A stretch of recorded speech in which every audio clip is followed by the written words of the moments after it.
esta es nuestra última reunión, así que dejo con ustedes a PJ y a Ricardo para que despidan este ciclo. No sé si quieren hacer algún comentario. Ricardo. ¿Cómo están? Hoy partiste muy puntual, Fran, que británica. Recién son las 10:30 en punto. Se va a unir ahora Miguel, que está empezando a conectarse. Así que La yo otra vez habíamos conversado que esta sería la primera temporada y que seguramente lo haremos más adelante. No sé cuándo. PJ, no sé si tendrá alguna idea cuándo podríamos hacer la próxima temporada, no sé si el próximo año o cuándo. No lo hemos discutido en el grupo todavía, pero PJ nos puede agregar algo. Para la otra pandemia. No, yo la verdad es que solo agradecer a la gente que se ha conectado. Hoy día tenemos al equipo de cirugía general, que lo veo ahí sentado en la mesa con el Pato, y tengo a la Marcela por ahí, así que su opinión va a ser bien importante. Y yo esperaría unos 5 minutos, Pili, antes de dar arranque a esto. No contestó. No, ¿para qué? Dejémoslo en suspenso. Se está filmando la otra temporada. ¿Para qué nos vamos a casar? ¿Ah? Ricardo, han sido 3 meses y medio, al principio 2 seminarios semanales durante 1 mes y medio, y después un seminario semanal, donde la Pili se ha llevado gran parte del gasto junto con la Yolanda, que la estoy viendo ahí al principio, y después con la Maca, que no sé si se va a unir. O sea, ha sido harta pega de esta gente, digamos. Si bien es preparar solo un seminario, pero cada vez se ha ido levantando más el nivel, las expectativas van subiendo, entonces se va poniendo más ambiciosa la meta y se va poniendo más complicado el sistema. Así que por ahora yo lo dejaría tranquilo, retomaría fuerza, y después más adelante me parece que este sistema online permite que estemos todos conectados, aprendamos todos de todo, así que es cosa de volver a planear otra temporada, más corta, menos intensa o más de todo, no lo sabemos. Así que eso. Fran, cuando quiera, empecemos, que Carlos se pone nervioso, así que si quiere grabar, Carlos. Está grabando. Ya estoy grabando. Bueno, yo creo que este es un tema súper interesante que ojalá que empecemos a trabajar como equipo más, ponerle más ahínco a esta asociación de las alteraciones urológicas en los pacientes con malformaciones anorrectales. Y creo que es un trabajo que está en desarrollo. O sea, yo siento que todos los que estamos en el equipo del Exequiel tenemos que seguir aprendiendo y mejorando de nuestros pacientes para poder otorgarles una mejor atención y evitar últimamente el daño renal, que es lo que nos convoca como especialidad, digamos. Así que la Pili va a tratar de dar algunas luces de cuáles son las cosas que hay que tener ojo, y ojalá que en la discusión podamos compartir experiencias, casos, para ir aprendiendo en conjunto de este tema. Así que sin más dejo con ustedes a la Pili. Así es. Bueno, el tema de hoy día es las malformaciones urológicas asociadas a las malformaciones anorrectales, pero como dijera Fran, hay muchas cosas que todavía están por resolverse, por verse, y va más allá de las malformaciones asociadas con las que nace el paciente. Y eso es una probablemente de los temas de más debate y discusión que nos gustaría tener hoy día. Las malformaciones anorrectales son un espectro de malformaciones, como sabemos, en el que el ano no rompe normalmente en el perineo. Ahora, tiene una incidencia general de más o menos 1 en 5.000 recién nacidos, digo. Y el extremo más grave de este espectro probablemente es la cloaca, en el que no se desarrolla ni recto, ni vagina, ni uretra, y todas las estructuras respectivas tienen un canal común.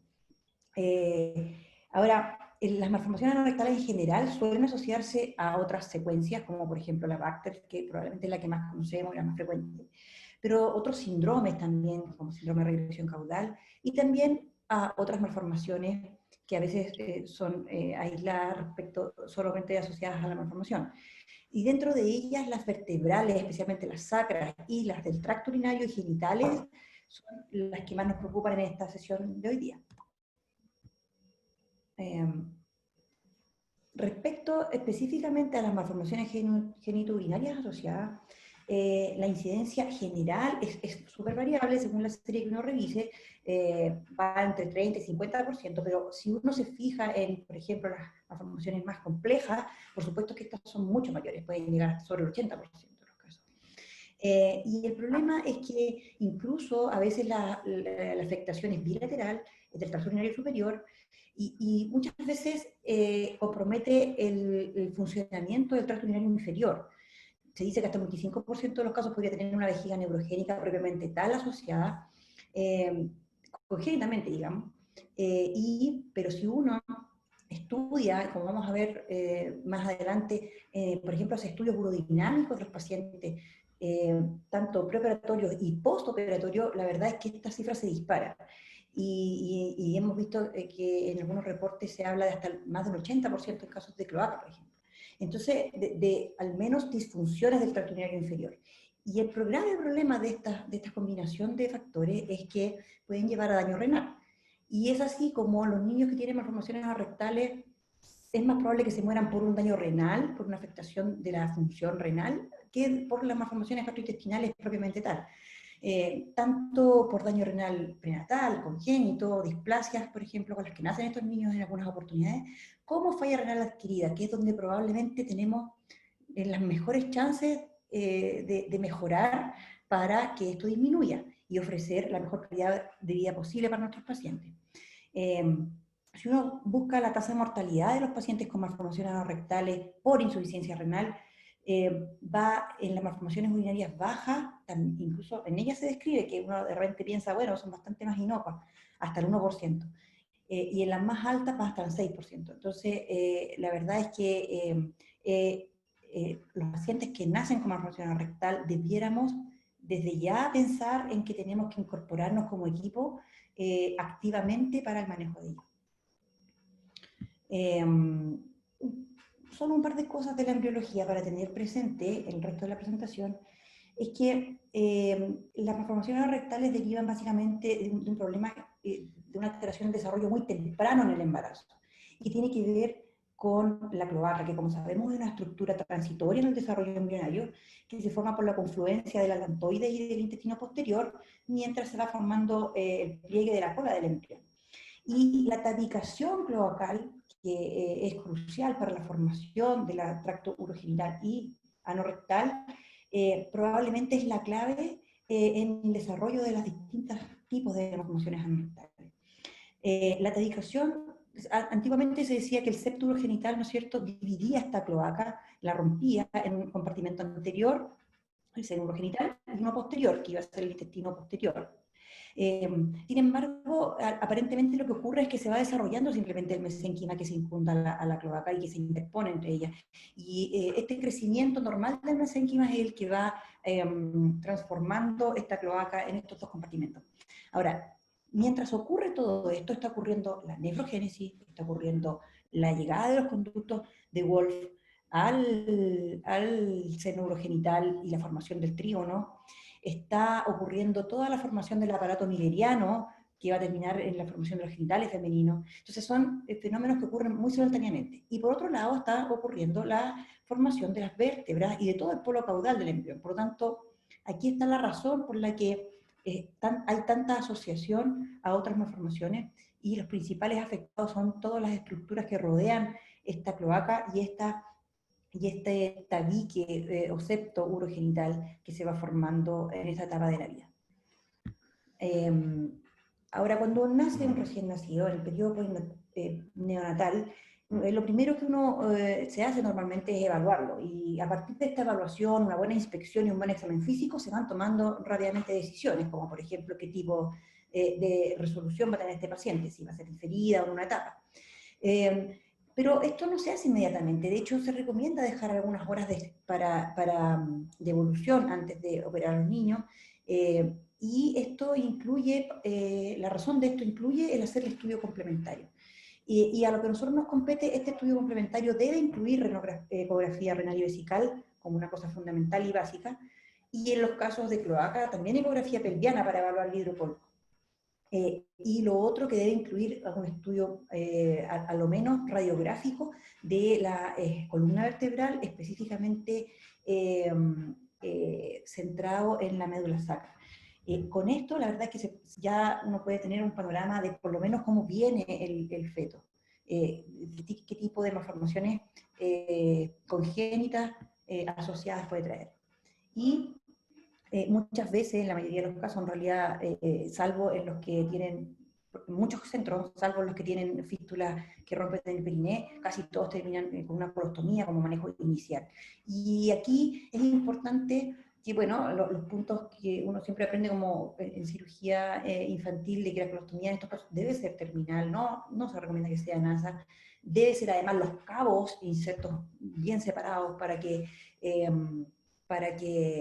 no tengan problemas con el manejo de las bolsas, y dejar una fístula mucosa siempre para el estudio posterior, y además porque permite hacer lavado también del cabo distal.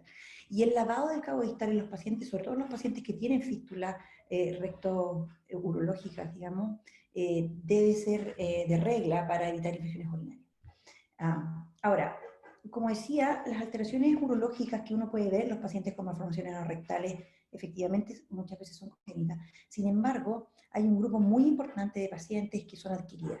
Y son adquiridas tanto iatrogénicamente por las cirugías que se pueden hacer, como a veces por la simple evolución de los niños y el crecimiento de los niños. Entonces aquí el primer concepto de la importancia que tiene seguir a los niños, trabajar en equipo y estar súper atento a cualquier cambio de patrones, tanto de hábito intestinal como de hábito, digamos, miccional, y de esta manera tratar de ser lo más proactivos en identificar potenciales riesgos para el tracto urinario superior. Dentro de las congénitas, digamos, de las malformaciones congénitas nefrourológicas que se asocian a las malformaciones rectales, hay un grupo de pacientes que efectivamente nacen monorrenos por distintas razones. Está el reflujo vesicolateral como una patología muchas veces asociada a vejiga neurogénica, que es muy importante. Y hay esta otra lista de malformaciones que también se pueden ver. Ya vamos a ir viendo someramente.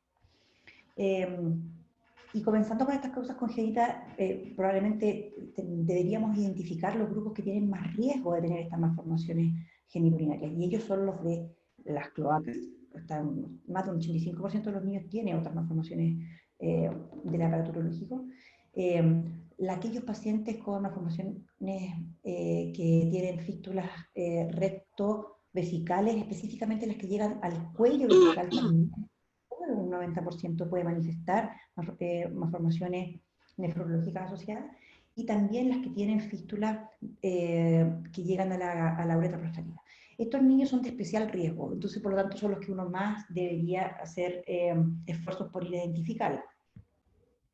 Respecto a los monorrenos, estos pueden ser porque tengan agenesias renales asociadas, displasias renales asociadas o riñones multiquísticos. En la serie del doctor Peña encontró de más de 1000 pacientes, alrededor de publicados alrededor de un 11% de monorrenos asociados. Respecto al megauréter, él habla de que alrededor de un 7% de los pacientes tienen hidroureteronefrosis y con uréteres muy dilatados, que cumplen con los criterios de megauréter. Y las causas generalmente son asociadas a reflujo, y este reflujo asociado a vejiga neurogénica. Pero no hay que olvidar también en las niñas que tienen cloacas que los hidrocolpos pueden obstruir y nacer con estos megauréteres bilaterales que solamente drenando el hidrocolpo va mejorando lentamente y no se requieren hacer otras derivaciones urinarias en otros casos. Y como decía, los pacientes que tienen fístulas que rompen en el cuello de la vejiga son de alto riesgo de este tipo de asociaciones. Respecto del reflujo vesicolateral, la verdad es que estos son pacientes en que el manejo habitual del reflujo no es extrapolable, porque muchas veces son asociados a, son pacientes neurogénicos, que como dije, no solo son congénitos, sino que también pueden ser postquirúrgicos, y a médula anclada, que por supuesto también se asocia a vejiga neurogénica. Por lo tanto, son niños que uno no piensa en operar ni en reimplantar hasta no tener clara el funcionamiento del tracto urinario inferior. Y por lo tanto, en ellos, el estudio urodinámico cobra mayor relevancia. Ahora, el estudio urodinámico en los niños, sobre todo cuando son muy pequeños, es súper controversial. Ni siquiera está tan definido muchas veces cómo interpretarlo. Por lo tanto, ahí hay que tener también el sentido de equipo y dejar un poco al equipo urológico decidir cuándo el paciente debería hacérselo y qué es lo que podemos esperar del estudio urodinámico. Sin embargo, ya sabemos que los que tienen estos grandes reflujos asociados sobre todo a uréteres dilatados van a requerir, por supuesto, el estudio respectivo relacionado a la vejiga neurogénica. También hay casos de uréteres ectópicos, hasta un 2,5% según el doctor Peña, y ahí las localizaciones más frecuentes son el cuello vesical, la uretra posterior y en el caso de las mujeres la vagina. Y malformaciones minerianas. También hay de distintos grados de severidad, son súper frecuentes. Por supuesto que las que están relacionadas a cloacas son mucho más frecuentes y mucho más severas, pero sin embargo muchas otras niñas también tienen algún grado de tabiques vaginales, septum uterino, úteros dobles, a veces masas, grandes hidrocolpos, en fin, y a veces agenesias también. Muchas veces están presentes los conductos milerianos y hay agenesia del origen ectodérmico de la vagina. Entonces, todo ese tipo de cosas son problemas que nos podemos encontrar cuando vamos a operar a estos niños, o cuando el equipo, digamos, de especialista de gastro, ¿no es cierto?, va a operar a estos niños, y hay que tenerlos en consideración, y por lo tanto, como vamos a ver, muchas veces se recomienda tener urólogos avisados o que incluso compartan el camino. Las malformaciones uretrales también ocurren y ocurren más frecuentemente de lo que uno quisiera. Hay veces que las fístulas rectouretrales producen per se zonas de estenosis o de acodamiento, y incluso para sondear a los pacientes puede ser difícil. Y como sabemos, estos niños deben estar con una sonda uretrovesical para la anorrectoplastía y disminuir los riesgos quirúrgicos. Hay varios tips como para sondearlos, pero a veces es realmente muy difícil de poder pasar la sonda hasta la vejiga. Y las hipospadias son las anomalías penianas que más frecuentemente se asocian a los pacientes con malformaciones. También son de todo el espectro de las hipospadias, desde las más distales hasta las más proximales. Usualmente se asocian a escrotos bífidos, transposiciones penoscrotales, y en general el momento de la cirugía muchas veces se deja como antes del cierre de la colostomía, como para mantener la zona lo menos contaminada posible con deposiciones, pero son todos temas que hay que ir planificando en equipo, digamos, en qué momento hacerlo. Mucho más raro conductos deferentes ectópicos, pero cuando llegan a la edad de la adolescencia y podemos ver problemas de fertilidad o incluso de función sexual, este tipo de malformaciones que son mucho más raras empiezan a cobrar relevancia y hay que pensarlas. O por ejemplo, aquellos niños que comienzan a hacer orquipedinitis a repetición, hay que pensar en los conductos deferentes ectópicos, así como en ver un montánome ectópico. A veces llegan, rompen en el trígolo la vejiga y cuando empiezan con la actividad sexual los niños en realidad no eyaculan, pese a que logra tener una actividad sexual relativamente normal, no eyaculan. Entonces terminan teniendo problemas de fertilidad y asociados. Ahora, yéndonos a lo que ocurre cuando el paciente se opera, en el contexto perioperatorio y postoperatorio de estos niños, como digo, hay muchas consecuencias en el tracto urinario inferior que muchas veces pasan desapercibidas por mucho tiempo, y los niños a veces incluso se pierden de control y llegan lamentablemente en etapas de insuficiencia renal terminal en algunos casos. Entonces, el problema postquirúrgico de estos niños referente a las malformaciones urogenitales hay que considerarlo muy detalladamente. Entonces, todos sabemos que la principal vía de abordaje en la actualidad de estos pacientes es la vía sagital posterior, con o sin la parotomía o la paroscopía asociada. Esto permite efectivamente una mejor evaluación de la anatomía y por lo tanto una mejor posibilidad de preservar estructuras anatómicas importantes como la uretra, la vagina, el conducto deferente, las vesículas seminales, pero también permite mejor chance de preservar la inervación. Con todo eso, aún así, esto no siempre es logrado, digamos, y la afectación de la inervación necesaria para el control urinario y de la función sexual muchas veces no se logra. Entonces, es importante tenerlo esto presente. En el caso de las cloacas, la vía sagital posterior tiene algunas modificaciones. Algunos plantean hacer todo en un tiempo y hacer anorrecto, vagino, uretroplastías sagitales posteriores, pero Peña popularizó la movilización urogenital total también en estos niños, que acorta tiempo quirúrgico y que ofrece algunos beneficios. Todas esas, de todo caso, como digo, son susceptibles de complicaciones tardías a las que tenemos que estar atentos. En cuanto a los resultados de estos procedimientos, se sabe que la función intestinal, bueno, obviamente van a depender del tipo de malformación que tenga cada paciente, o sea, va desde la incontinencia fecal hasta la constipación, y muchas veces se asocian ambos, generando tremendos megarectos estos niños constipados, y por supuesto todos sabemos la influencia que tiene esto en el tracto urinario inferior, en la función vesical. Y por lo tanto es muy importante estar atento a las primeras manifestaciones de constipación, por ejemplo, para manejarlas de manera satisfactoria y evitar este tipo de complicaciones en el tracto urinario inferior. Respecto de la continencia urinaria, en general la etiología de las disfunciones del tracto urinario inferior no está tan clara en los pacientes con malformaciones anorrectales y cloacas. Pero está claro que sí causa una gran morbilidad urológica y es significativa, muchas veces asociada a infecciones urinarias y reflujo, lo que por supuesto puede llevar a cicatrices renales y daño renal. Y se ha visto que se describe que entre un 7 y un 30% de los pacientes con malformaciones anorrectales tiene disfunción del tracto urinario inferior. Pero como decía antes, si uno va a grupos que son de más riesgo, por ejemplo, a los que tienen malformaciones más altas o incluso a las cloacas, esta cifra se eleva muchísimo. Y hay algunas series que hablan de que si uno hace estudios urodinámicos de los niños postoperados, hasta el 85% de estos salen alterados. Insisto, de repente es difícil de interpretarlo, sin embargo existen y hay que, por lo tanto, darle toda la importancia que merecen. ¿Por qué? Porque hay que hacer un diagnóstico, una sospecha primero, y luego un diagnóstico y un tratamiento temprano. Y esto en pos de evitar la falla renal. Muchos de estos niños tienen vejigas neurogénicas por las asociaciones a malformaciones sacras y a médula anclada, que puede llegar hasta el 25%.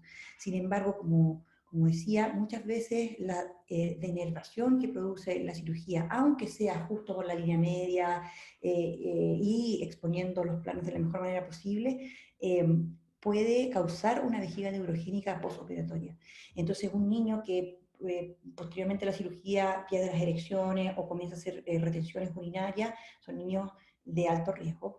Y a veces, como decía, no comienzan las manifestaciones inmediatamente, sino que muchos años después, y por lo tanto el control tiene que ser sistemático y a largo plazo. El problema más frecuente de los niños con malformaciones anorrectales y vejiga neurogénica es que tienen una incapacidad de vaciar adecuadamente la vejiga. Ahora, que orinen no excluye la posibilidad de vejiga neurogénica, pero comienzan a hacer residuos elevados, vejigas persistentemente llenas, después comienzan a afectarse el tracto urinario superior con hidroureteronefrosis y al final se desarrolla muchas veces el extremo de la disfunción del tracto urinario inferior con vejiga neurogénica.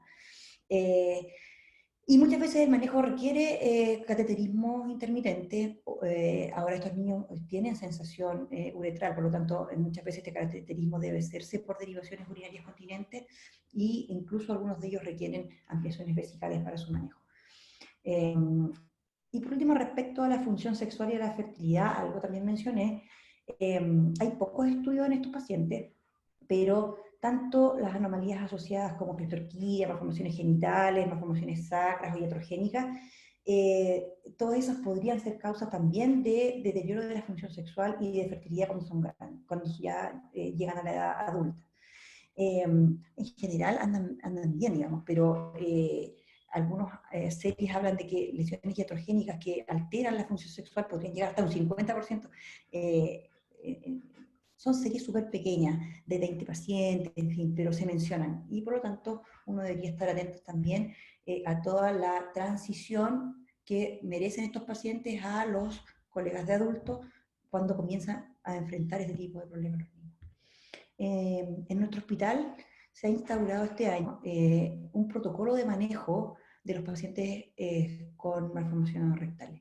Está el equipo multidisciplinario ya creado, están las reuniones ya establecidas, incluye a los cirujanos infantiles que operan las malformaciones rectales, a los urólogos infantiles, a la enfermera que se encarga de todo el manejo de cateterismo, de lavado, en fin, y en casos necesarios a ginecólogos infantiles, que se interconsultan en los casos que lo meritan.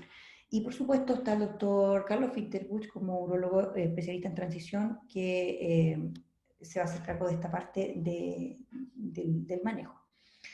Parten siempre con el estudio del recién nacido, de regla, con ecografía renal, vesical y abdominal, y con el estudio de la columna, y por supuesto de ecocardiograma. Y en aquellos niños que además tienen cloaca, requieren estudio bajo anestesia, vaginoscopía y cistoscopía, así como posteriormente uretrocistografía para el manejo posterior de la cloaca. La urodinamia, como mencionábamos, el estudio urodinámico es difícil de interpretar, va a quedar más a criterio del urólogo caso a caso, y muchas veces se va a discutir en el equipo, pero por supuesto en aquellos niños con mayor riesgo de vejiga neurogénica está completamente considerado. Y se establecieron reuniones clínicas cada 2 meses y otras que sean necesarias cuando nazcan estos niños que van a ser operados. Y la idea es el trabajo en equipo. Y que ojalá cuando el paciente se vaya a operar esté un urólogo en pabellón, especialmente si son especialmente de riesgo para malformaciones urinarias, como los que tienen las fístulas rectourinarias, como los cloacas, las estrofias de cloaca, que de frente son manejadas por el equipo de uro. Y después, cuando llegan a la edad, llegan al policlínico de transición. Entonces, como conclusión podemos decir que las malformaciones urológicas están frecuentemente asociadas a las malformaciones rectales y que son causa de morbi-mortalidad de estos niños. Por lo tanto, hay que sospecharlas y estudiarlas y enfrentarlas en equipo. Las lesiones iatrogénicas también son causa de infecciones del tracto urinar inferior y también de disfunciones sexuales, y a largo plazo pueden ser causa de enfermedad renal crónica terminal y trasplante. Por lo tanto, el seguimiento a largo plazo y el clínico de transición en estos pacientes es muy importante. Eso es lo que quería presentar. Me imagino que hay muchos comentarios, experiencias y muchas gracias, Pili. Gracias, Pili, por esta pincelada a un tema súper interesante.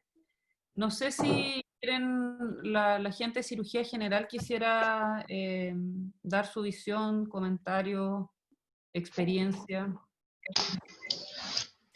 No, o sea, agradecerle a la Pili. Yo creo que esto es importante desde el punto de vista de siempre verlo en equipo, que en general lo hemos visto, pero ahora con lo que estábamos haciendo ahora se va a consolidar en una cosa como más protocolar, pero siempre tu paciente la idea es verlo en conjunto, urología y cirugía. Así que, no, muy bien. Y en general el seminario muy bien, Pili.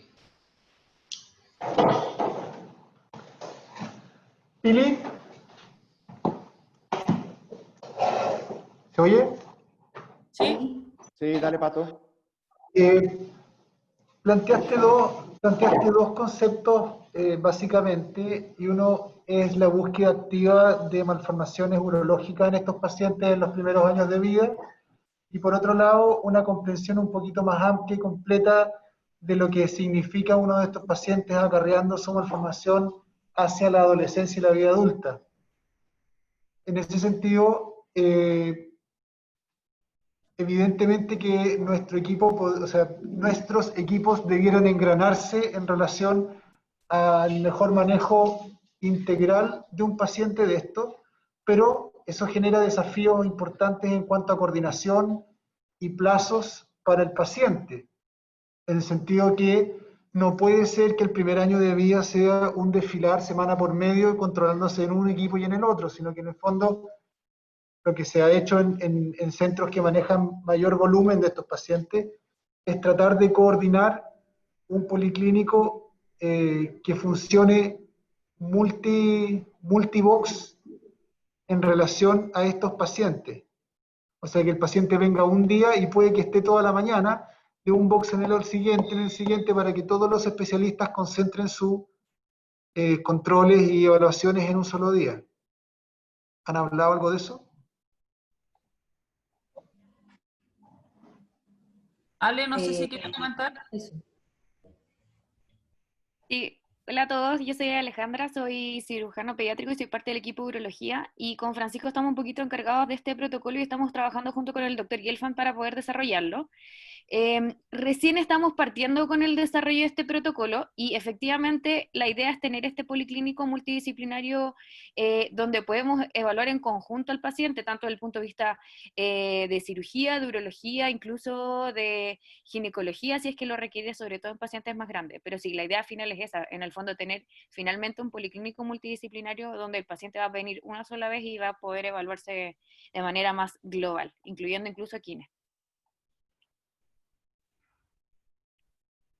Ya, pero la idea es lo mismo que te planteaba yo, pero que se ha progresado en ese sentido. O sea, con los cirujanos no hemos hecho ningún tipo de coordinación para armar un policlínico multiespecialidad. Sí, Doc, estamos recién partiendo con el protocolo y como usted sabe, las cosas también parten de a poco. Entonces estamos primero, recién nosotros armándonos como equipo para empezar a trabajar también y también para establecer esto. Todavía como plazo así propiamente tal no lo tenemos, pero es la idea a corto plazo, eventualmente. Sí, esto, como tú dices, Pato, por ejemplo, en el Calvo Maquena funciona el policlínico de Polo Caudal, que comparte algunas similitudes también con el policlínico de vejiga neurogénica, y también hay algunos pacientes que un poco se funden, porque hay muchos pacientes que tienen malformación anorectal que también tienen disrafias medulares, y por ende comparten en el fondo estas dos instancias.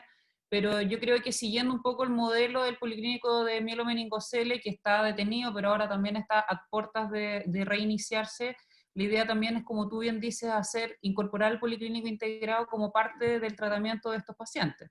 Me parece súper lógico, y obviamente que esto que está aquí en algún momento empieza y hay que empujarlo, porque si no nos quedamos siempre en la idea. Estoy contigo en eso. Nosotros también estamos con la ALE, el primero era congeniar un protocolo de los urólogos y con la parte colorectal, que ya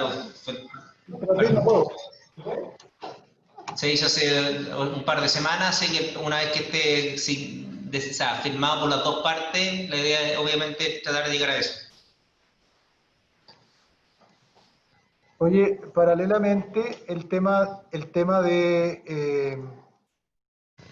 de la transición y la evaluación, en el fondo el apoyo de lo que puede llegar a ser las disfunciones sexuales, a mí me parece súper relevante. Es un tema extremadamente interesante, con algunos de ustedes lo hemos conversado en el pasado, que estos pacientes en el fondo quedan, hasta aquí en nuestro país, estos pacientes quedan medio a su evolución espontánea en su transición a la vida adulta, y me parece que sería un tremendo aporte el tener una forma de apoyarlos desde el punto de vista de la especialidad y de especialidades anexas colaborativas, como podría ser ginecología, adolescencia, psiquiatría, etcétera, para poder ofrecerles una guía de lo que va a ser su vida de adultos, digamos.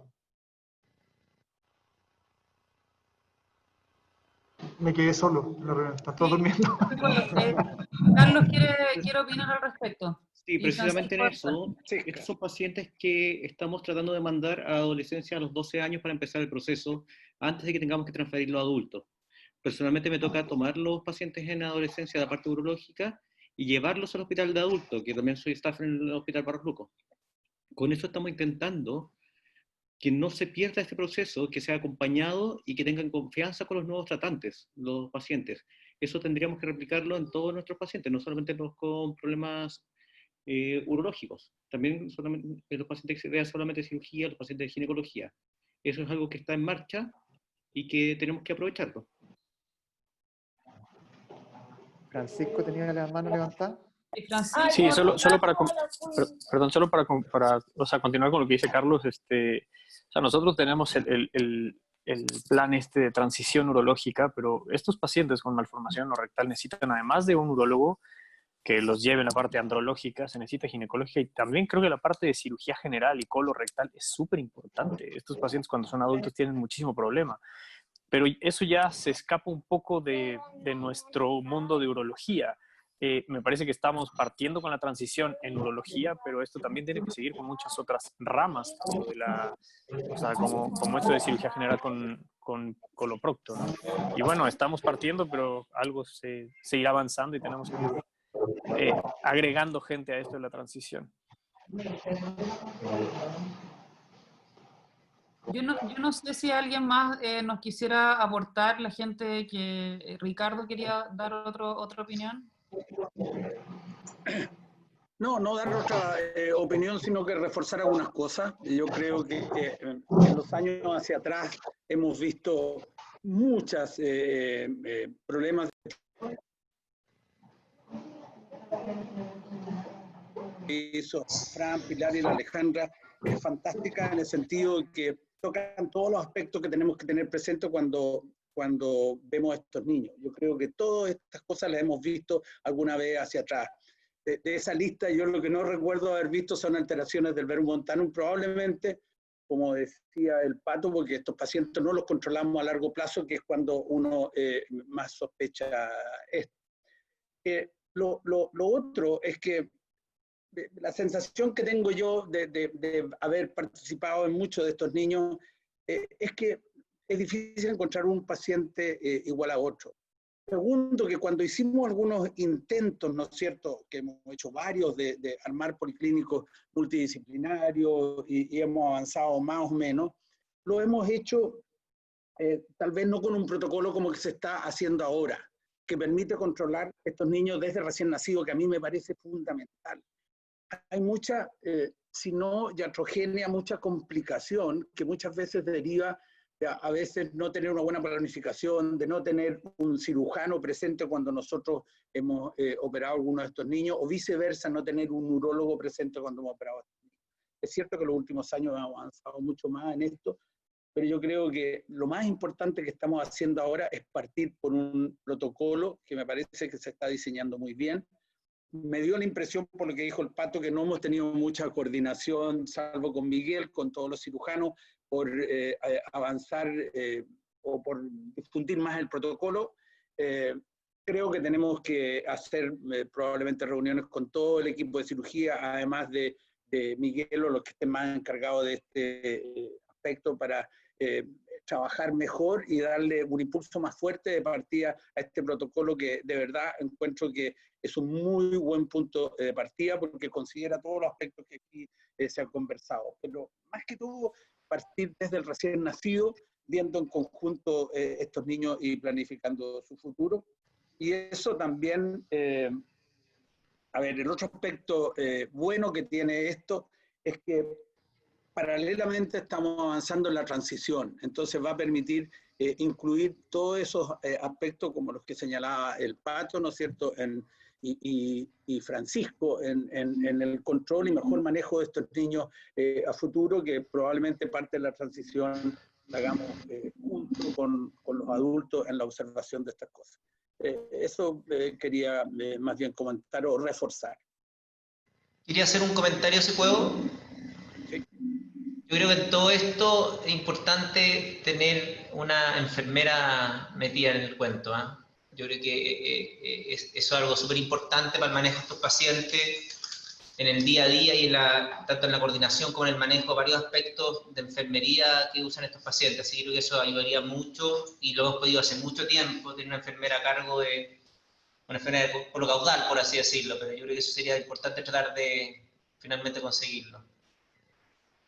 Sí, sí, súper de acuerdo. Es fundamental el manejo también de enfermería, también como para el apoyo para los pacientes. Me gustaría que no sé si hay alguien de fuera de Santiago que quisiera hablar un poco de la experiencia que han tenido ellos con el manejo de estos pacientes. A mí me pasa un poco con, yo no tengo tanta experiencia para nada, pero igual siento que de repente hay que tener mucho cuidado con estos enfermos porque realmente tienen una chance quirúrgica y a veces ocurren accidentes o llegamos tarde a la evaluación también y yo creo que efectivamente la idea es que ojalá se manejen en lugares donde haya expertise, donde haya gente que esté capacitada para el manejo. Yo creo que el tema de la malformación rectal es un tema súper delicado y de subespecialista. No sé si alguien quiere opinar de eso, de la gente que trabaja afuera. Claudio, Claudio. ¿no?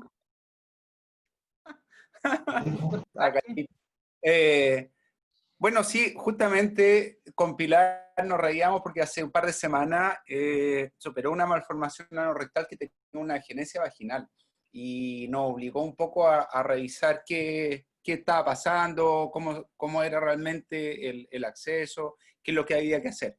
Pero aparte de ese caso particular, afortunadamente acá está Sebastián Ramírez, un cirujano pediatra de vasta experiencia que trabaja bastante bien en las malformaciones anorrectales. Afortunadamente, como tenemos buena relación siempre, yo pertenezco al equipo de cirugía pediátrica, cada paciente que tenga algún compromiso urológico, ya sea alguna fístula o algún examen compatible o relacionado con el ámbito uropediátrico, me avisan y siempre lo vemos en conjunto. La mayoría de las veces yo aprovecho de hacer cistoscopía en el mismo acto quirúrgico, cuando sospechamos de algún seno urogenital o algo parecido. Entonces, en general, ha sido buena la relación, pero porque yo pertenezco al equipo de cirugía pediátrica también, así que no he tenido tantos problemas. Y no he sabido de algún paciente de estos que se haya tenido que derivar a Santiago. No sé cómo será la experiencia en otras regiones, pero afortunadamente acá anda relativamente bien. Hola, don Claudio. No va a aparecer. El Pepo. Cuéntanos. Sabía que venía para acá la pelota.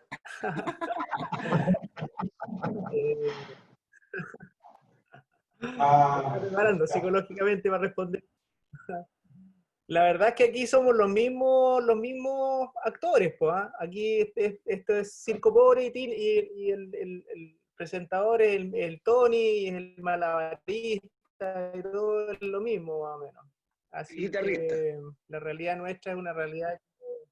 Claro, acá nosotros somos cirujanos, urólogos, cirujanos neonatales, todo.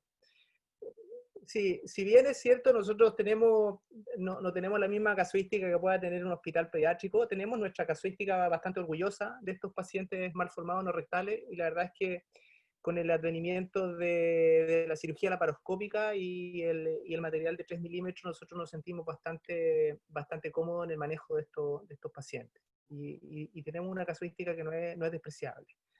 Así que estamos contentos con eso.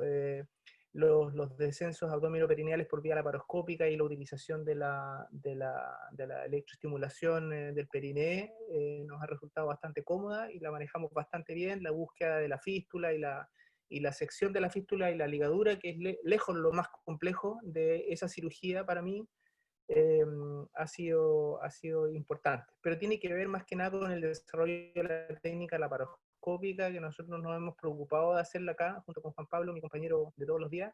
Y para los casos difíciles yo tengo mi cartita bajo la manga, que ustedes lo conocen bien, se llama Renato Acuña Lorenz, que se sube al avión en cuanto lo llamo, que lo mismo hace PJ cuando lo necesito, porque tengo un tema urológico difícil o complejo, igual están conmigo acá y me parece a mí que esa es la forma de trabajar, formando equipos y bueno, eso es lo que te puedo aportar yo. Gracias, Pepo. Sí. Eduardo Quería agregar Focacci está Francisca. El doctor Como dice Focacci Pepo, está yo también. Sí, no, yo. Afortunadamente tenemos, igual que Pepo, la disponibilidad en Santiago, atento a las consultas inmediatas. El comodín telefónico, afortunadamente, a mí me funciona con Calvo, Jorge, César, el tutor Sandón. Siempre me contestan el llamado, incluso en el mismo pabellón. Así que ese comodín telefónico, afortunadamente, siempre está presente, si no, no nos atreveríamos a hacer cosas. Creo. Sí. Doctor Focacci, PJ. Eduardo está sin audio. Eduardo, Dice que no puede te hablar. están dando la palabra y no Él tienes puede audio. hablar porque está con problemas de internet, pero él también señala que ellos tratan de evaluarlo antes de la cirugía y que también hacen el seguimiento en conjunto. PJ, dale. Lo que decía un poco el Pepo con Miguel y la Marcela, con el equipo de cirugía general, hace un tiempo, ya varios años ya, que venimos trabajando en conjunto con los malformados más altos en hacer una laparoscopía juntos, en ligar la fístula juntos, dejarlo con la colostomía y volver 3 meses después. Y ese trabajo yo creo que ha dado buenos resultados para los niños. Le hacemos la misma cistoscopía ahí, hacemos todo ese cuento. O sea, trabajo en conjunto a bio, creo que por lo menos en el Exequiel, nos falta meterlo dentro de un protocolo que es lo que se está haciendo ahora. Cosa de tener no solo la buena intención y el que somos amigos y trabajamos en conjunto, sino que haya un sistema organizado en beneficio de los niños. Y yo creo que para allá va el sistema. Reforzando lo que es el Pepo, creo que la laparoscopía o lo mínimamente invasiva en estos niños lo ha beneficiado bastante, sobre todo pensando que tienen varias cirugías por delante en el cuerpo. El hacer la colostomía, el sacar la colostomía, el bajarle el recto, el ver si queda con algún grado de divertículo o algo, que fue la gran duda que tuvimos los primeros casos y que le mostramos después a Ricardo, después de haberlo hecho con la uretro posterior, porque si no, obviamente no iba a retar. Y cuando ya no tenía divertículo, ahí ya como que se tranquilizó y dijo, ya sigan haciéndolo. Así que eso.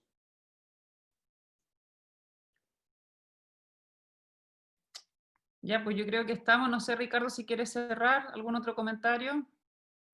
No, felicitar al equipo, Fran, Pili y Ale, por la presentación, que yo creo que fue muy en detalle de todas las cosas que tenemos que tener presente cuando vemos esto. Insistir en sacar el protocolo adelante, que creo que va muy bien. Compartirlo parece que un poco más con los cirujanos y darle, que esta vez estamos formando un equipo que es muy bueno. Yo creo que es muy importante un aspecto que tocaste, Francisca, en el sentido de derivación de estos niños. Nosotros vemos, y todos ven, ¿no es cierto?, muchos problemas que son adquiridos y que son en general derivados de la cirugía. El ideal es planificarlas bien con buenos equipos y en buenos centros. Veo que hay partes en ciudades fuera de Santiago que se está trabajando muy bien, pero no en todas partes es así. Y yo creo que esto es una cosa que debiera conversarse a nivel de la sociedad de cirujanos infantiles, de ver cómo nos organizamos en un sistema de derivación, que estos pacientes sean atendidos por buenos equipos. Vamos a dejar que se quedaron con ganas de decir algo el Pepo primero y después Claudio. Yo quedé con ganas de decir algo, pero que no tiene que ver con el tema, tiene que ver con felicitar al equipo del Exequiel. La verdad es que para mí ha sido esto un refresco total del alma, en primer lugar, de poder verlos a todos. Ustedes saben que yo soy cariñoso, abrazador, tipo Ricardo Subieta, ¿ah? y la verdad es que para mí ha sido esto un refresco, un dulce, no sé cómo decirlo, un hielito, ¿ah? Rico, como una cervecita helada. Y felicitar los temas, la Pili, y la verdad es que uno piensa en la Pili, pero la verdad es que también han sido los cirujanos, los becados de cirugía infantil que han participado también haciendo su mejor esfuerzo, pero particularmente la Pili, realmente el trabajo que hizo poniéndonos al día en los temas son fantásticos, fue realmente muy lindo, muy bien tocado, muy bien tomado, los tutores, Ricardo, la Fran, Francisco, PJ, todos muy bien. Así que yo les agradezco de todo corazón, acercaron el espíritu docente de un hospital pediátrico a las regiones, y eso es algo que hacía muchísima falta, muchísima falta. Yo, todos saben muy bien que me formé con Pancho Sandón, pero tengo una cercanía con el Ezequiel más allá de lo evidente, y bueno, me siento parte del equipo igual, así que muchos cariños, muchos abrazos, corazoncitos, y esperando con ansia que venga la segunda temporada. Eso quería decir.